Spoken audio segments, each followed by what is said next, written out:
Et dans le grand angle de ce mercredi matin, nous parlons du marché unique africain. Le président Cyril Ramaphosa, qui a été installé à la tête de l'Union africaine pour les 12 prochains mois, a placé son mandat sous les couleurs de l'intégration économique, entre autres. Et il sera notamment question, selon lui, d'avancer dans l'opérationnalisation de la zone de libre-échange continentale africaine. En attendant cette opérationnalisation, la Guinée, de son côté, se prépare à tirer profit de ce vaste marché africain. Comment, pour en parler, nous avons cette interview réalisée par notre correspondant en Guinée avec Thibou Camara. Il est ministre de l'Industrie et des PME de la Guinée. En attendant ce marché unique, comment la Guinée se prépare-t-elle réellement? Écoutez sa réponse.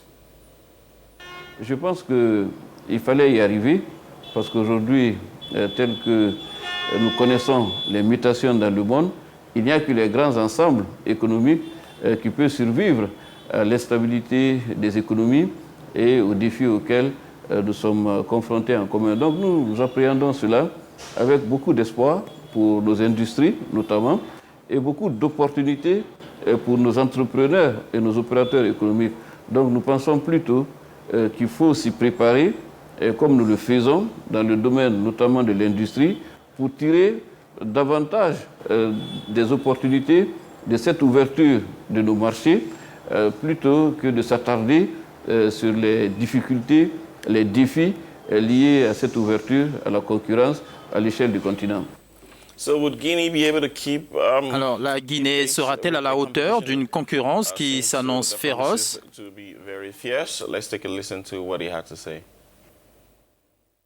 Je pense que notre industrie est en voie de reconstitution parce que le tissu industriel non seulement est en train de se mettre en place, mais il est plus dynamique. Et je dirais que le chef de l'État, dans l'anticipation qui le caractérise souvent, et l'empressement aussi, arrivé à des résultats, a compris très tôt que le secteur de l'industrie devrait être au cœur de nos politiques publiques, notamment de nos stratégies économiques, et également devrait être un secteur porteur de croissance.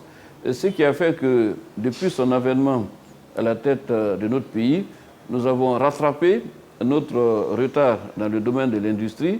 Et aujourd'hui, nous mettons à niveau nos industries pour les préparer à l'ouverture des marchés et à la concurrence avec les homologues des autres pays.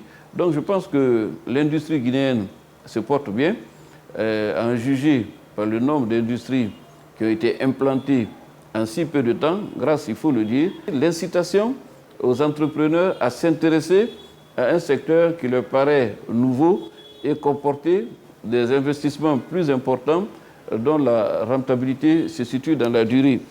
Et quant à la mise en place de cette industrie, écoutez sa réponse.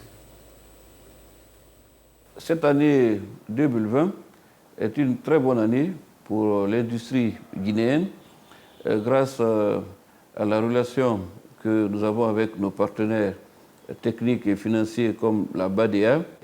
Nous avons réussi avec le partenaire de la BADEA à avoir un financement pour la réalisation d'une zone industrielle pour la première fois de notre histoire dans notre pays. Pour qui connaît l'importance et l'enjeu d'une zone industrielle pour l'implantation d'unités industrielles, réalise parfaitement que ça va être un tournant dans notre volonté d'industrialisation de notre pays. Parce qu'aujourd'hui, il y a plus de demandes d'unités industrielles que de possibilités pour l'État d'implanter ces unités industrielles.